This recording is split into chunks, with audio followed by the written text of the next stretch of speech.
Olá, seja muito bem-vindo, eu sou Vitor Cinzenta, esse é meu canal sobre futebol alemão e hoje a gente vai falar um pouquinho mais sobre um dos maiores vencedores da história do campeonato alemão, que é o Nuremberg. O Nuremberg, time gigantesco, muito vencedor, 9 campeonatos nacionais, 4 Copas da Alemanha, um time com uma história muito vitoriosa e que hoje a gente vai poder explorar um pouquinho mais, né? Lembrando, essa é uma série aqui do canal onde eu falo sobre a história dos clubes alemães. Então tem algum outro clube que você tenha curiosidade? Vê aqui, eu vou estar deixando a playlist aqui em cima para você. Se o clube não tiver entre os que eu fiz, coloca no comentário aí algum time que você queira que eu faça. Eu vou sempre estar tentando aqui poder postar um pouquinho mais sobre a história de alguns clubes, tá certo? Dessa vez, como eu falei, é a hora do Nuremberg. E olha, não esquece, deixa o like aqui embaixo, se inscreve no canal. Eu tava vendo aqui as estatísticas, 65% das pessoas que assistem aos meus vídeos não são inscritas no canal. Então, se você tá no computador, rola aqui um pouquinho para baixo, clica ali no botão inscrever. Se você tá no celular, arrasta um pouco a tela para cima e tem um botão vermelho aí, inscrever-se. Cara, isso me ajuda muito, sério, de verdade, é muito bom para mim. Eu espero que vocês possam me ajudar também nesse sonho. E agora eu tô trazendo isso no meio dos vídeos para que a gente possa se ajudar, tá certo? Bom, o Nuremberg foi fundado no dia 4 de maio de 1900. Um time ali fundado bem na virada do século, dia 4 de maio, por 18 amigos que estavam em um bar, o Gildenhut, né? Tô colocando o nome aqui na tela, não sei se eu tô falando do jeito certo,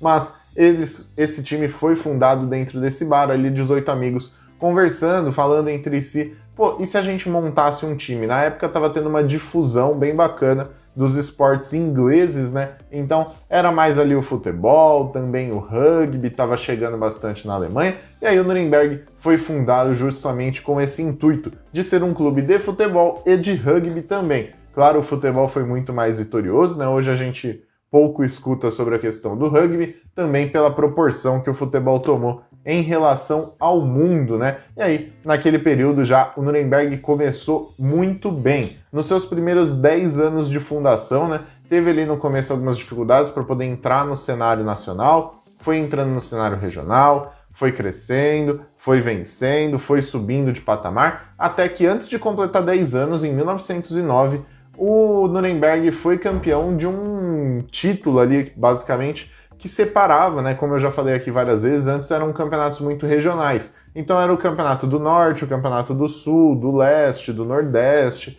E, no caso, o Nuremberg, em 1909, foi campeão do campeonato alemão meridional. Então a região da Alemanha meridional ali tinha um campeonato próprio e nesse campeonato o Nuremberg foi o vencedor em 1909, antes mesmo de completar 10 anos de história. E bom, a equipe continuou jogando muito bem, né? Continua ali melhorando, mas se você prestar bastante atenção nas datas, né? O primeiro título veio em 1909. E o que acontece logo depois? Sim, senhores, Primeira Guerra Mundial. Primeira Guerra Mundial acontecendo ali, né, durante a década de 1910, e aí o time acabou não tendo tanto brilho maravilhoso, até porque o futebol ficou meio de lado naquele momento, não tinha como você ter um lazer no meio de uma guerra acontecendo, né? O governo meio que deu uma segurada no avanço do futebol. E aí, logo depois da Primeira Guerra Mundial, né, o Nuremberg voltou jogando muito bem, não perdeu a maioria dos seus jogadores, como já aconteceu com alguns outros times que a gente comentou aqui, e aí, naquele período, criou uma hegemonia local, né? Ali na região onde disputavam, onde o Nuremberg atuava, né? Como eu já falei, na Alemanha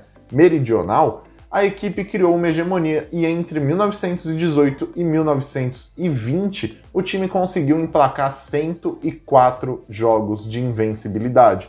Jogava muito, era absolutamente superior a qualquer adversário e nisso o time foi crescendo e chegou a um patamar nacional. E aí, o primeiro campeonato nacional que o Nuremberg vence foi, claro, logo depois da Primeira Guerra Mundial, ali, né, na década de 20, o time ganha o seu primeiro campeonato nacional e aí, dentro de um período de 8 anos, ganha outros 4, ou seja, na década de 20, o Nuremberg conseguiu 5 títulos alemães ali naquele período, se eu não me engano até 1928, foram 5 títulos nacionais só naquele período. E isso já mostrou o tamanho e a proporção que aquela equipe tinha diante de todo aquele cenário. Depois, né, o time acabou perdendo algumas peças, perdendo todo aquele ímpeto, não conseguiu ganhar mais nenhum campeonato, até que vem ali o período da Segunda Guerra Mundial. Antes do início do Terceiro Reich, o Nuremberg foi campeão nacional alemão, ganhou ali o campeonato em 1936. Então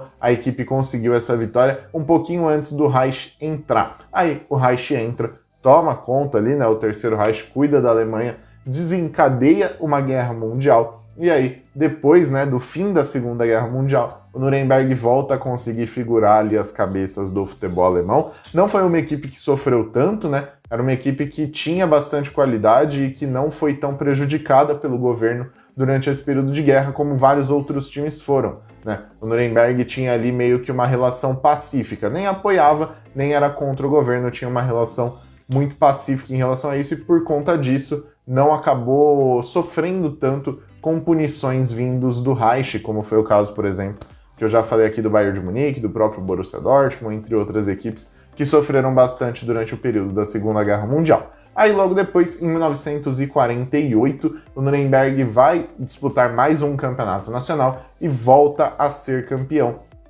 em 1948. E ali, né, naquele momento, era o maior campeão da história da Alemanha, tinha uma história muito bacana, todos respeitavam, independente de estar bem ou mal, todo mundo quando jogava contra o Nuremberg tinha que respeitar, era o maior campeão nacional naquele período. E aí viveu um momento um tanto quanto difícil, né, sem conseguir grandes conquistas, até que cria-se a Bundesliga ali em 1963, né? Na verdade, o Nuremberg chegou a ser campeão em 1961, e aí cria-se a Bundesliga em 63 por ter sido um campeão recente. A Bundesliga acaba incluindo o Nuremberg, e aí o Nuremberg faz parte da primeira formação da Bundesliga em 1963. E aí, dali para frente, segue, né, nas próximas temporadas, até ser campeão em 1968, que, por sinal, foi o único campeonato vencido pelo Nuremberg na era Bundesliga. Todos os outros foram conquistados antes do campeonato alemão se tornar unificado e contemplar aí tudo, tanto Bundesliga, Bundesliga 2, 3 Liga, tudo. Então, só um título do Nuremberg nesse período. A década de 70 também não foi muito fácil, né, para o Nuremberg, foi um período um tanto conturbado, a equipe não conseguiu vencer quase nada, então teve ali algumas dificuldades, mas não deixou de pertencer ao grande grupo ali das cabeças da Bundesliga. Aí, em meados de 1980, o time volta a sofrer com muitas dificuldades, e ali começa o pior período da história do Nuremberg, período esse que dura até hoje, né, basicamente. O time entrou numa decadência gigante, não conseguiu mais se tornar aquele time hegemônico, muito menos um time completamente vencedor. A equipe de 80 para cá passou a ser aquele time que fica numa gangorra, né? Uma temporada sobe, na outra temporada desce, aí na outra sobe, aí na outra desce. E no meio disso, acabou se tornando a equipe com mais quedas para a segunda divisão dentro da história da Bundesliga. Isso também acaba virando aí um demérito para a equipe, mas também um mérito, né? Porque sempre que cai, tem força bastante para voltar, coisa que hoje em dia a gente não está vendo, por exemplo, com Werder Bremen, com Schalke, Hamburgo, não estão conseguindo ter essa força para voltar para a primeira divisão. Nuremberg sempre sobe, uma pena que cai logo depois. E aí, né, nesse sobe e desce, depois de um tempo, depois de muitos anos, na verdade, sem conquistar um título nacional, na temporada 2006-2007, o Nuremberg volta a ser campeão nacional, dessa vez pela DFB Pokal, né, pela Deutsche Pokal, e aí o Nuremberg volta a ser um campeão nacional. Pena que logo depois acabou caindo novamente para a segunda divisão, e aí desde então, né, tá tendo algumas dificuldades, se não me engano, desde a temporada 2018-19, o Nuremberg está na segunda divisão, se não me falha a memória. Então, é uma equipe aí que também está passando por algumas dificuldades no exato momento. E como a gente sempre fala aqui, né, falar um pouquinho também sobre a rivalidade. A maior rivalidade do Nuremberg é com o Greuther Fürth, tanto recente quanto histórica. Recente por conta das duas equipes estarem ali na segunda divisão, conversarem bastante, né, ter muitos confrontos anuais, mas também por uma questão histórica. Chegaram a disputar alguns campeonatos, Nuremberg venceu alguns, o Greuther Fürth venceu outros, também tem uma rivalidade regional, né, entre essas duas equipes, então é o principal rival do Nuremberg. E também tem outro rival, né, que a torcida considera mais por conta dessa questão de ser o maior vencedor da história, que é o Bayern de Munique, que desde 1987 passou o Nuremberg e agora fica anos-luz na frente do Der Club. Bom, vocês sabem que eu gosto, né? Também eu sempre trago aqui o mascote das equipes, né? E o mascote do Nuremberg é um Ritter, né? Um cavaleiro, o Ritter Frank. Ele que é ali bonitinho, eu gostei desse mascote do Nuremberg. Quem conhece o canal aqui também sabe, eu sempre gosto de passar os recordistas, né, da equipe. O jogador que mais jogos fez com a camisa do Nuremberg foi o Thomas Brunner, que fez 426 jogos. Além dele, o maior artilheiro da história é o Heinz Strel, que fez 131 gols. E bom, para a gente poder finalizar aqui, né, falar também sobre os brasileiros que já passaram pelo Nuremberg, que também alguns fizeram história por lá. A gente tem o zagueiro Breno, sim, aquele que teve problemas com o Bayern de Munique, voltou, jogou em São Paulo, Vasco, tudo mais, esse zagueiro. O Glauber, que também atuou aqui pelo Palmeiras, jogou lá pelo Nuremberg, além, é claro, desses dois que são gigantescos e que principalmente deixaram marcas nesse time, que são o Kaká, né, brasileiro, que principalmente deixou marca no Stuttgart, mas também ficou muito marcado no Nuremberg, e o Paulo Rink, esse sim fez bastante história no Nuremberg. Bom, esse foi o vídeo, eu espero que você tenha gostado, não esquece de deixar o like, se inscrever aqui no canal, né, comenta algum time que você queira que eu traga a história, alguma coisa, sempre tô aí para poder ajudar vocês, sempre que possível também trazendo uma história bem bacana de um clube muito legal.